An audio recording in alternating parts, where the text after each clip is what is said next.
Hello everyone, hope you're doing well. Welcome to week 6. One of the things I heard from feedback was week 6 had a very weird lecture, so I made some changes and I redid the lecture this morning, but I included both of them because there's some unique information in each lecture. I think anytime you give a lecture, you provide different insights, so I provided both. For some strange reason, when I recorded the lecture the first time, there was only one picture. I didn't actually go through the PowerPoint slides. I made sure to update that, so there are 2 lectures that you need to watch. But first off, make sure that you read Professional Ethics in Living in your Cengage textbook. That's chapter 10. Then you want to watch Module 6, Lecture 1, and then listen to, because there's no watching, because there's no PowerPoint, Module 6, Lecture 2. Some great information in there. That you're going to be able to pull. So also make sure to use the Chapter 10 Cengage PowerPoint. You download that. You can use questions, take notes on there. There's a lot of great knowledge questions that we go over in the PowerPoint, so make sure that you understand what those are asking and what they mean. They're not particularly always on our exams or review questions, but they're often used just to make sure that you're aware of what was given in an overview of the chapter. One thing I listed here is minor consent in Washington State. This is a really interesting diagram. It's supplemental. You can take a look at from an ethical standpoint.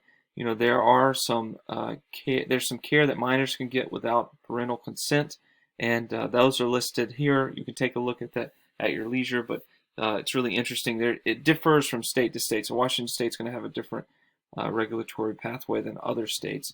You do have your Module 6 review questions going to be due on the 19th, Sunday in the day, so make sure you get those done. It's only 6 questions.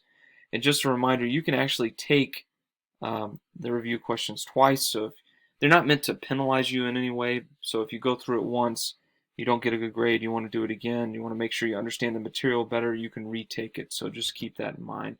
Another thing we're going to start doing now is your Module 6 lecture question as an element of your PPS points. This is new, so you want to click on Module 6 lecture question. It's going to ask you a question up here, and you're just going to type your answer. Make sure your answer is at least 100 words. So the question for this week is, what ethical considerations do you find most interesting in this week's module? And then another supplemental add to that. In healthcare today, how do you think we make decisions that best serve the interests of our patients? So answer that as best you can. You don't have to have research or anything like that, just based on your information of this module and what you studied. So 100 words.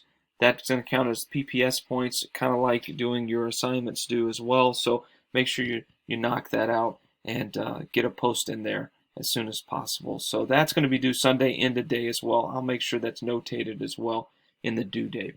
So that's all that's due this week. I know your lecture question is going to be new, so make sure you get that done and make sure you get your homework done as well. And as always, if you need anything from me, please reach out. I'm happy to help you in any way.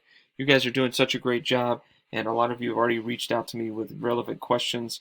But I'm here to help you. That's why I'm available 24/7. I have my cell phone on me all the time. Happy to talk through things, whether it's on the weekend or a weekday.